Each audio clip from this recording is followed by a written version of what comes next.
इस बाल को मैं कटर जब मारूंगा तो बाल के यहाँ पे हाथ मारता हूँ, ठीक है।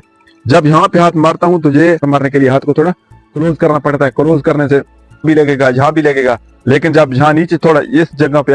अस्सलाम वालेकुम, मैं Mohammad Shakeel Khan, YouTube channel Mohammad Shakeel MSK में मैं अपनी तमाम जान की रोटियों को खुशामदीद कहता हूँ। मेरी दुआ है मैं और मेरे देखने वाले जब इस दुनिया से जहाँ तो किसी न किसी तरह अल्लाह ताला को राजी करके जाए। प्लास्टिक वाली बाल हम सिखाते रहते हैं, जो भी मेरी जान के टोटे आप कमेंट करते हैं मैं उसके लिए वीडियो बना देता हूँ, जितना मुझे पता होता है सिखाने की मैं ज़्यादा से ज़्यादा कोशिश करता हूँ। आज मुझे मेरे जान के टोटे ने कमेंट किया है कि वॉलीबॉल में ना कटर कैसे मारते हैं। तो आज की जो वीडियो है मैं आप लोगों को इसलिए बना के दे रहा हूँ कि इसका टॉपिक जो है कि वॉलीबॉल में कटर मारने का तरीका। मेरी जान के टोटे वीडियो की तरफ चलने से पहले मेरी आप लोगों से रिक्वेस्ट है कि वीडियो को आपने लाजमी आखिर तक देखना है, इंशाल्लाह आपको बहुत कुछ सीखने को मिलेगा। इसके अलावा अगर आप कोई चीज़ आप कुछ सीखना चाहते हैं, वीडियो बनवाना चाहते हैं तो कमेंट करें, मैं आपके लिए इंशाल्लाह वीडियो बना दूंगा। और मेरे चैनल जो यूट्यूब पर पूरे पर चैलेंज है कि आप जाके सर्च करें, किसी जगह पे भी आपको सीखने को कुछ नहीं मिलेगा सवाए मेरे चैनल के। आप मेरे चैनल से प्लास्टिक वाली बात सीख सकते हैं। वीडियो की तरफ चलते हैं मेरी जान के टोटे। सबसे पहली बात तो ये है कि कटर जो होता है ना, ज़्यादा प्रैक्टिस में, यानी कि जब आप गेम करते हैं, गेम में ज़्यादा अगर आप कटर यूज़ करने की कोशिश करते हैं तो तभी जाके आप कटर इस्तेमाल कर सकते हैं। वरना ऐसे नहीं होता कि यानी कि आप गेम में ना करें या बहुत कम इस्तेमाल करें और मैचों में जाके कटर इस्तेमाल करने लग जाए, ऐसा नहीं होता। कटर के लिए आपको बहुत ज़्यादा प्रैक्टिस करनी पड़ेगी, ठीक है। दूसरा एक मैं आपको बताता हूँ कि कटर के लिए हाथ मारने का तरीका कौन सा होता है। एक चीज़ ये बताता हूँ कि बाल की रेंज कौन सी होनी चाहिए, ठीक है। यानी कि बाल की रेंज और हाथ मारने का तरीका, फिर दो चीज़ें पता हो तो आपको कटर मारने का तरीका आसानी से पता चल जाएगा और आप कटर आसानी से मार सकते हैं। मेरी जान के टोटे शायद थोड़ी वीडियो लंबी हो जाए, लेकिन आपको इंशाल्लाह सीखने को बहुत कुछ मिलने वाला है। सबसे पहली बात तो यह है कि जो नेट होता है ना, नेट की एक ऊपर सही होती है, एक नीचे सही होती है। जो ऊपर वाली सही होती है, बाल जो होती है, अगर आप पे बाल कोई है और ऊपर वाली सही से नीचे थोड़ी आ जाए, ठीक है, थोड़ी नीचे की तो खैर है, लेकिन बहुत जब नीचे चली जाती है तो उस बाल को आप कटर नहीं मार सकते। उसकी वजह यह है कि उसको अगर आप कटर मारेंगे, नेट से आप पार करने की कोशिश करेंगे, पार करने के चक्कर में ना आपकी बाल आउट चली जाएगी, ठीक है। बहुत बड़े प्लेयर जिस तरह जुबैर खान है, इसकी जो बाल है ये आउट जाने के चांस ज्यादा होता है क्योंकि उसको रिवर्स स्विंग करके कटर मारता है।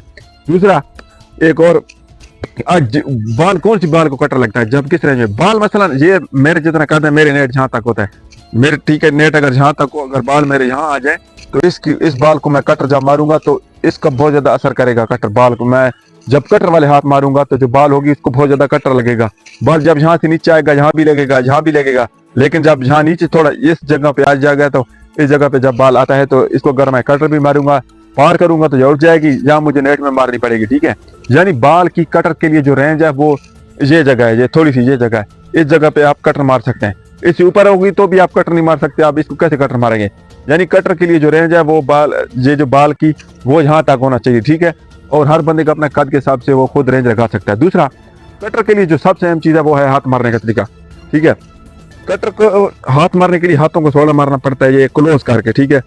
क्लोज यानी कि एक ये होते हैं खुले हाथ होते हैं, ऐसे नहीं, ऐसे इस तरह खुले हाथों से कटर नहीं लगता। हाथ कटर मारने के लिए हाथ को थोड़ा क्लोज करना पड़ता है। क्लोज करने से क्या होता है, जब आप बाल को मारे ना, जैसे ये मैं बाल को हाथ अब मारूं ना, ऐसे तरीके से मारूं ताकि मेरी कोशिश है जो बाल रिवर्स स्विंग हो, ठीक है। मैं भी क्या है देखूं, ऐसे करके मारता हूँ ना, ये मार नहीं सकता क्योंकि उधर फिर बाल उठाने के लिए जाना पड़ेगा।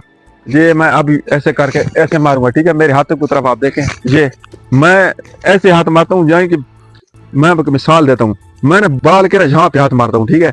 जब यहाँ पे हाथ मारता हूँ तो ये यहाँ पे अगर हाथ मारूँ ना, बाल जो होती है रिवर्स स्विंग करती है, यानी कि ये रिवर्स स्विंग करके जाएगी, बाल सीधी नहीं जाती, ठीक है। कभी इधर चली जाएगी, कभी उधर चली जाएगी, आउट भी जा सकती है। तो बाल को, यानी कि आप कटर मारने के लिए बाल के हाफ में जा तो हाथ ऐसे मैं ऐसे करके मारता हूँ, ये ठीक है। यानी कि मेरे जो बाल का ये निचला हिस्सा लगे मेरे हाथों पे, ये बाल का निचला हिस्सा ये जगह लगे। जब ये जगह लगती है तो बाल क्या होती है, रिवर्स स्विंग होती है। ये देखें, ये मेरे हाथ क्लोज आ गए, ये मैं ऐसे करके थोड़े नीचे करके हाथों को मारता हूँ, ठीक है। जब ये ऐसे हाथों को नीचे करके मारूंगा तो देखना आप, ये कटर लगेगा। यार बाल रिवर्स स्विंग मैं मार के दिखाता हूँ, ये नहीं लगी, देखें, ये अगर बाल में हवा होती उठा दो, अगर बाल में हवा होती तो क्या है कि बाल में इसमें बिल्कुल हवा नहीं है, होती तो क्या है, जब बाल को हाथ लगते हैं तो बाल जो होती है वो रिवर्स स्विंग करती है, ठीक है। रिवर्स स्विंग जब करती है तो बाल सीधी नहीं जाती, कभी किधर चली जाती है, कभी किधर चली जाती है। लेकिन अगर प्रैक्टिस ज्यादा होगी आपको कटर मारने की तो क्या है कि आपका जो बाल है उसके आउट जाने के चांसेस इतने नहीं होते, ठीक है। बाल उठ जाती है। और दूसरी दो चीजें एक मरतबा फिर बता दूं, एक जो बाल होती है उसकी रेंज बहुत जरूरी है। दूसरा, हाथों को थोड़ा ऐसे क्लोज करके मारें और ये ऐसे करके मारें, ये ऐसे स्लो करके। रेहान बाल दे दो, ठीक है, ताकि जो बाल का निचला हिस्सा है ना, ये वाला, ये जगह लगे आपके हाथों, बाल का निचला हिस्से पे आपके हाथ लगे, क्योंकि जब निचले हिस्से पे बाल हाथ लगते हैं तो बाल रिवर्स स्विंग ऐसे करती है और बाल जो होती है उठानी बड़ी मुश्किल होती है। ये था मेरी जान के थोड़े कटर मारने का तरीका। इंशाल्लाह ये मैं आपको कभी मार के भी दिखाऊंगा। फिलहाल तो इसमें हवा नहीं है बाल में, लेकिन मैंने कहा चलो आप लोगों को समझा देता हूँ। इंशाल्लाह फिर किसी अच्छी सी नेक्स्ट वीडियो में जान के टोनों के साथ मुलाकात होगी। तब तक के लिए अल्लाह हाफिज़।